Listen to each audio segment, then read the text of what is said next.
Good evening, you're watching Left, Right and Centre. I'm Nidhi Razdan. On the show tonight, as a mini rebellion breaks out in the Congress party across states, Rahul Gandhi simply calls it an internal matter. With more leaders expressing frustration with the leadership, is Rahul burying his head in the sand? And the CBI does a dramatic U-turn in the bribery case involving now Union Minister VK Singh. Last year, they said they didn't have enough evidence to proceed on his charges of bribery by a senior officer. Now they say they do. Is the CBI still working under political pressure? The gentleman who did break his silence today was Rahul Gandhi on the rebellion within his party, and he just called it an internal matter and nothing more. But there are big worries for the Congress party after their Lok Sabha defeat. Apart from dissent, which is there in several states, many leaders are now openly talking about their unhappiness with Rahul's leadership. It's an internal matter of the party, and I have expressed my views internally. Rahul Gandhi's first public response to the open revolt by a group of Congress MLAs in Assam. On Monday, 17 MLAs led by the State Health Minister Himanta Biswa Sharma put the Congress's central leadership on notice. Get rid of Tarun Gogoi as Chief Minister or we walk out. But Sharma's chief ministerial ambitions have hit a Rahul roadblock. Sources say Rahul Gandhi has reservations over Sharma's controversial past as a student leader. Nevertheless, the party acknowledges Sharma's clout. Shri Himanta Biswa Sharma is a valuable leader of the Indian National Congress. He has toiled both in the organization as also in the government. But no aspiration of an individual is bigger than the cumulative interest of the party. But it's not just ambitions in Assam that are troubling the Congress. Questions are being raised about Congress's style of functioning and Rahul's leadership. At a party meeting today, Kamal Nath is believed to have said Congress and Rahul Gandhi should be more proactive. And then there's trouble in Maharashtra, where party leader Narayan Rane quit yesterday, saying he didn't want to be a part of a party that was going to lose the assembly elections. Today, sources say the NCP has asked for a greater seat share, 125 instead of the 113 they had the last time. That we would like to have more Vidhan Sabha seats. That's why we have informed them that we would like a 50-50 seat sharing arrangement. Even in the past, a few Congress leaders in private have questioned Rahul Gandhi's leadership and his style of functioning. But after Congress's dismal performance in the Lok Sabha polls, such voices seem to be growing louder. In New Delhi, with camera person Suresh, Sandeep Phukan, NDTV. Well, is Rahul Gandhi burying his sand? Are there going to be more and more voices now that are going to speak up against Rahul Gandhi in particular and the Gandhi family as a whole? What is the way forward for the Congress party? Joining us tonight, senior Congress leader and Rajya Sabha MP, Mr. Manishankar Iyer. From the BJP, its national spokesperson, Sambit Patra. Rahul Narvekar, spokesperson of the NCP, will be joining us shortly from Mumbai, and Aarti Jairath is here with us in the studio. Mr. Iyer, all Rahul Gandhi would really say on the matter today is that what we're seeing in Assam, for instance, where you have some 30+ legislators out of 77 MLAs who are unhappy with Mr. Gogoi.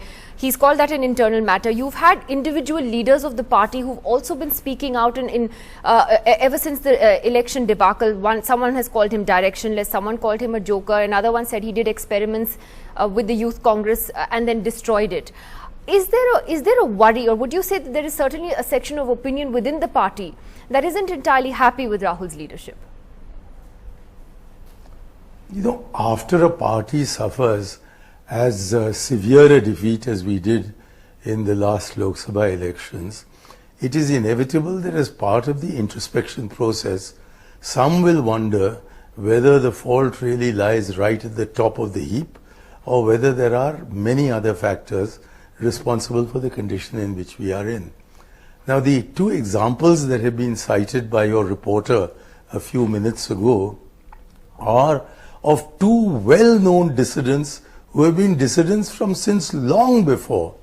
Mr. Sharma has been an aspirant for the chief ministership since long before the election.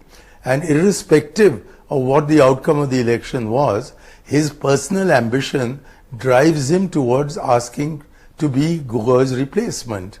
And while he probably has some element of support among the legislators, I'm sure the party representatives who have investigated this matter recognize that a majority of the legislators is with Mr. Gogoi, and it is part and parcel of the duty of any chief minister to try and contain dissidence and not to provoke it further. Your example in Maharashtra is also of a man who defected, he's a professional defector. He defected from the Shiv Sena, came into the Congress. I claims that there was a promise made to him that he'd be made CM first within 6 months and then within 9 months. I don't know who gave him that assurance. And now that he finds, for two reasons, one, that he's not been made CM, and second, as he himself has just said in the report, the Congress party is likely to lose. Therefore, he wants to jump ship and go and join the party that he thinks is likely to win. But Mr. Now, Iyer, are you underplaying the problem? This is the extent of dissidence. No, the reason I'm asking whether you're underplaying the problem is because, and I think you would know this, that there are senior party leaders here in Delhi, I'm not even talking about Maharashtra and Assam now, who are openly talking to journalists in Delhi about Rahul Gandhi's style of functioning. They say they don't have access to him. They need to go through a landline and go through his office to make an appointment to see him. They feel that he has a style of leadership which some have called an NGO style. Whether that's a good or bad thing, I don't know, but it didn't seem to be said in the most polite way. They think that he's confused and directionless and doesn't seem to be entirely keen on the job. Now, these are the things that senior party leaders here are going around and talking about. How do you then respond to those murmurs of dissent within Delhi and the anger? And you're a very blunt and candid leader. I don't think you would deny that there are these whispers. For one thing, even you with your investigative skills, I'm not referring to you personally, but to the entire body of NDTV reporters, is unable to give a name to any of these people. Now, I do not know whether it is not true that since Nehru's time, there have always been congressmen who had something or the other to bitch about. And you take me, I would like to see Rahul Gandhi. I haven't seen him. But if I mention to you that I'm marginalized, that I have no role to play, that I don't think I have a future in the party, does that mean that I'm going to revolt against him? Not at all. It just means that there are individual frustrations inevitable when you have a concatenation of extremely ambitious people. Politicians are the most ambitious people of all. And because there are no qualifications to become a politician, everyone thinks that there's no reason why he can't be the party president or the Prime Minister of India. So these kinds of complaints are part and parcel of the game. I certainly see nothing new about the fact that some boys are talking out of school, as we used to say in our public school days. All right, let me get Aarti in on this first. Is that what this just is, as Manishankar Iyer calls it, just Congress leaders bitching about each other, and the leadership, or is this something far more serious? No, I think he's, Manishankar Iyer is obfuscating the issue. Look, there's a real problem in the Congress, there's no question about it, and it happens when a party loses. In this case, the Congress lost very badly. And what you would expect, it's been 2 months since the results. Anthony is supposed to be looking into the causes of defeat.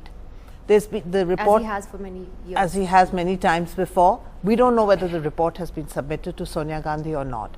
There's been no internal discussion in the party, no introspection at all on why they lost the elections, what they should do now.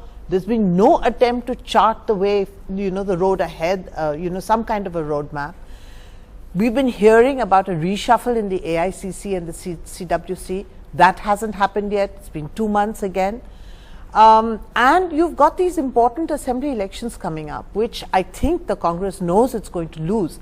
But at least it can save its face in defeat. It need not lose them as badly as they lost the Lok Sabha elections. But nothing seems to be being done to, kind of charge the party up to fight those elections. So, I think there's a very serious leadership problem here. And if congressmen are feeling restless and they're feeling uncertain, and there are these dissent, and they're not murmurs, they're actual rumblings, really loud rumblings. I think both Rahul Gandhi and Sonia Gandhi should sit up, take note and do something about it. They can't go on escaping from this. And I think the BJP is watching from the sidelines, Sambit Patra, with some amusement. No, I believe we are not amused, because someone's destruction is not our amusement. But there's no reason as to why we should be watching them. They were already decimated long time ago, and there's no reason as to why we should be they should be of any concern to us presently. But two or three quick important points. First and foremost, see, when the ship goes down, the most important issue is it's not just the rats which leave first. If the rats leave first, then the captains and the crews are the ones which leave at the end. So I believe presently what the Congress is seeing is the captains and crews evacuation from the ship presently. And the most important serious issue which I would like to discuss is as to why this dissidence that we are seeing in the other states and Congress is happening. It's only because of the fact that a serious responsibility has not taken by the tallest leaders of the Congress. I mean, if Sonia ji and Rahul Gandhi were the ones who were responsible for the debacle, there was no action taken against them. So it's but natural that no action would be taken against the so-called satrap leaders, the regional leaders. And that's the reason as to why there is a dissidence all across the Congress. And it's almost like the Congress is gradually crumbling down. I actually think that's a very good point that Sambit Patra makes, Mr. Iyer, because one gets a sense that after the election defeat, everyone's talking about Prithvi Raj Chavan's bad leadership, or Tarun Gogoi being a problem in Assam. But you had Mr. Rahul Gandhi heading your election campaign here, and nobody is really talking about and openly questioning his leadership. There are already reports that Mr. Antony, in his report, is not going to blame Rahul Gandhi for what happened in the Lok Sabha election. Everyone else is to blame, but the Gandhis. Mr. Iyer. Number one, the Gandhis themselves have taken it upon themselves on day one to say that they are respectively entirely responsible for the defeat of the Congress. It will be telling a sad story twice if anybody else were to say it, because they've said it themselves. That's number one. Second, I was a member of the first two Antony committees, but not now of the third. But in those two committees, we listened very carefully to a lot of complaints that were made about the functioning of the party, and we assiduously recorded them, and out of those we drew some generic lessons, and it took us a couple of months to be able to first go around and meet everybody, and secondly draft the report. And after we drafted it, it took another 8 months for the Congress Working Committee to feel that they had absorbed enough of the lessons that we were trying to teach them to be able to meet and discuss the report and come to some final conclusions. So you acknowledge a So gap. I think a 2-month period is par for the course, and although Aarti would like us to act very much quicker, I think it is, I was present at the last similar defeat of the Congress. That was when Rajiv Gandhi was the Prime Minister and lost more than half his seats in the elections of November 1989. And because I have a very clear memory of that, the process of introspection, which is generally a confidential process but an all-inclusive process, continued from December through January into February and March, and then the extended working committee was called in April. So it took 4 months before the leader of the party was ready with what he thought would be the solutions. I'm going to come back to this point about Mr. Antony's earlier reports, because, and I'm sure you'd back me up on this, Mr. Iyer, that there were a number of recommendations he had made in the past, which are actually very sound suggestions, particularly regarding internal democracy of the party, that were never followed up. But I'd like to bring in your ally, the NCP, and Rahul Narvekar, that, Rahul Narvekar, one is getting the sense that the Congress is now being abandoned, by its own friends as well. I mean, there was a time when, you all would make fun of the NDA and say, it's been deserted by everyone except the Shiv Sena, of which you were a part for such a long time. And now you have the reverse situation. Who's left? There's just you, and you're all bickering over seats in Maharashtra. Yeah, sure. I don't know any election where Mr. alliance partners don't bicker with each other. This is for Rahul Narvekar. Yeah, sorry. Yes. Oh, I'm sorry. No problem. Yes, Rahul, go ahead.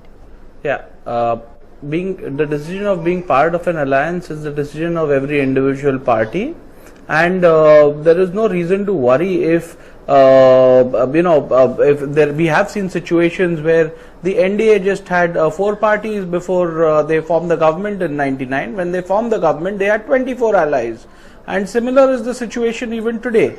Before this election, NDA barely had Shiv Sena and Akali Dal with them. So that's not really a reason to be so concerned about. Insofar as Maharashtra is concerned, Maharashtra, the seat share formula that was worked out last time was very simple. Based on Lok Sabha results, the assembly seats were distributed, were shared by the two parties. And we have asked for a similar situation for the forthcoming assembly election. So I don't think there is anything out of turn, or because this has been proposed, there is any kind of discomfort between the alliance. I don't think there is any need to read too much into this kind of a claim. Are you happy with the Congress leadership? Do you think it treats its allies well? Well, is your question, are you meaning to ask, am I happy with the Congress leadership vis-a-vis with regards to NCP, or vis-a-vis how they are treating their leaders? Both, but particularly their allies. But particularly their allies. Insofar as the second question is concerned, let me tell you this, that is an internal aspect of the Congress party, and I fully respect that issue, and therefore I think the Congress party has the right to decide it by themselves insofar as how they want to treat which leader in their party. Insofar as the NCP is concerned, the NCP is working in alliance with the Congress party. The Congress party and the NCP have given a good formidable government to this state of Maharashtra for the last over 14 years. And the fact that we are still hanging around together, giving good governance to the state of Maharashtra, speaks volumes and answers your question squarely. Oh, okay, Sambit has a point to make, then I'll come to Arti. I believe the truth is so simple that volumes need not be spoken about the truth. The truth, number one, as far as dynasty is concerned, all across the world, the history has always shown the dynasty looks fantastic, very beautiful, till the time it is in the dispensation of power.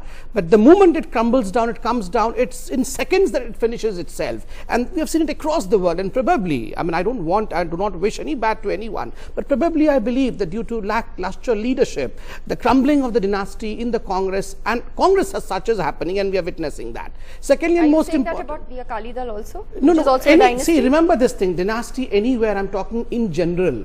Dynasty can finish itself overnight, but organizations always have a wide base. They cannot ever finish itself up. And that's the reason as to why there was a time when we were 2 members in the parliament, and yet we sustained, because we had a wide base of organization. That's the power of organization. Family is always less. When party is family and family is party, these two things are very different. And the second important point vis-a-vis what the Congress has, though it's not none of my affairs, but still I believe that the problem with the Congress is they're expecting too much out of a non-entity. In the sense, Rahul may be a fantastic person otherwise, but he is not supposed to be a political entity. It's not that every political person, every leader is supposed to be born in a family, and they have not allowed a single leader to grow outside. You're saying that he may not be cut out for this, even though he's a Gandhi? Yes, why me? Digvijay Singh feels that he's not cut out to rule this country. Even the people, they're all faking surprises, but they all know what Rahul Gandhi is within. Okay, so but the problem is they have not, in the due course of process, allowed a single leadership to develop, and today this crunch of leadership is the one which is responsible for crumble of Congress. So, Mr. Iyer, you're getting some free advice from the BJP tonight, but there is an important point again that Mr. Patra makes, that, you know, is this really Rahul Gandhi's calling, in a sense? Is this what he's really cut out for? I think Patra is talking nonsense. He is much too young to know the history of his own party, let alone mine. Yeah, just a minute. I gave you the opportunity to talk your nonsense. Now you give me the opportunity to talk mine. I think it's unfair to interrupt. Number one, the BJP has suffered very severe reverses in the past, but they didn't change their leadership, and they succeeded in rebuilding themselves. As far as the organization is concerned, the Congress organization is far more widespread, far deeper, and far longer in terms of its heritage than the BJP is or ever will be. So I am completely confident that the Congress party, which has existed and still exists, will be able to come back. Insofar as the leadership quality is concerned, I think Rahul Gandhi was given ample opportunity through the 90s, that is after his father's death, through the 90s and into the early part of this century, to remain wherever in Europe or America he was. But he chose to come back. And why would a grown-up young man choose to come back to India unless he decided that it was his calling, his vocation? and he has his own style. His style may not be that of the older politicians of the country, but he has his own style. He has been elected by acclamation as the vice president of the party, and I don't fault him for the womb in which he was born. Patra seems to think it is very wrong to be born the child of somebody. But in this particular case, it is the party that has decided that it wants Sonia Gandhi as its president and Rahul Gandhi as its vice president, and whatever little squeamishness there may be on the edges, by and large the party knows that our best bet is the Gandhi family, and precisely because the opposition parties know that they are our best bet, that is why they keep targeting them. I need only 1 second to revert back to my senior political colleague, Mr. Manishankar Iyer, by saying that, Mr. Manishankar Iyer, I may be young, yes, I'm young, but I'm almost of the age of your Sahjada. And if you feel that young people speak nonsense, for God's sake, remove Sahjada, who is responsible for the sunset of your party. Please. I didn't say that young people speak nonsense. But you felt I spoke nonsense and I was young. It by implies definition, enough. Anyhow, we should not have personal quarrel on a national television. You have definitionally a less long memory than an older person has. So I have a personal memory of what happened to your party in 1980. I have a personal memory. And that's the reason Rahul Gandhi has no personal memory. Your party is going down. I have a personal memory of what happened to your party in 2004, and I'm saying you recovered from that. So your assumption that merely because we've been defeated this time, we recovered because we had organization. And your for us, the organization was the family. For you, the family is the organization. And that's the reason you're recovering. Aarti, is part of the problem that you have so many reports that Mr. Antony, for instance, has given in the past, which they've sat on. They don't listen to their own internal advice. No, absolutely. On internal democracy, for instance. No, absolutely. So is it a head in the sand approach right now? No, completely. And you know, and I will on that point agree with Sambit Patra that when you have a family held concern like the Congress party is, everything depends on the family. And what has happened in this case is that the family has not developed any leadership. Yes, the BJP came down to 2 seats in 1984, Mani. It's absolutely correct. And how did they revive? Because they infused a huge number of young people into the party who, actually helped the party to revive. Which the Congress has. And they have young people, but they're not using them. I mean, yes, you've made one Sachin Pilot, your Rajasthan PCC chief, but what about the others? Where is Jitin? Where is Milind? Where is RPN Singh? Where are all these young people? And you still go on with the same old faces. Isn't it time you got some young people in? We infused enthusiasm in our cadres, which enabled us to make the huge comeback in 1980. We infused people with our enthusiasm in order to make the comeback in 1991. After the defeat of 1999, we infused our cadres with enough enthusiasm to come back to power in 2004. So we don't have to just rely on young people. The Congress party has always been a spectrum from the youth to the aged people. That is why I am still there, and that is why Rahul is there. So we are not going to say that if you put Milind Devra as the PCC chief in Maharashtra, we'll suddenly win a huge victory. There has to be an effort made by everybody, from those who are young and enthusiastic and those who are old and wise. And it is by using the entire strength of the Congress family that I assure you that Patra's idea that we are going to crumble is just his wish list. I guarantee you, but Mani, you were the first politician in the Congress to believe that Congress would sit in the different treasury benches. You were the first one to say that in 2014 we would be in opposition. So I believe you were the first one to cast the no confidence vote against Rahul Gandhi. I was the first one to say that I do not regret the probability that we will be defeated in 2014, because it will give us the opportunity to build on the ideas that Rahul Gandhi has given or hinted at, and where he has said in December 2013 that he's going to change the party in quote, ways that you cannot imagine. Okay. Now, I trust I my have to take a leadership, break. as I think I have to take a break. I'd like to thank Rahul Gandhi. I think it's completely I'm going out to of take a place break. I'm going to for take him a to break. tell me how to run my There is party. still, all of you are still with us. We're coming to another important political story today, which is the CBI's U-turn in the VK Singh bribery case. It's very significant because the CBI has always been accused of having come under the UPA government's political pressure. But is the same thing now happening under this new government? We'll talk about that in just 2 minutes. Join us after the break.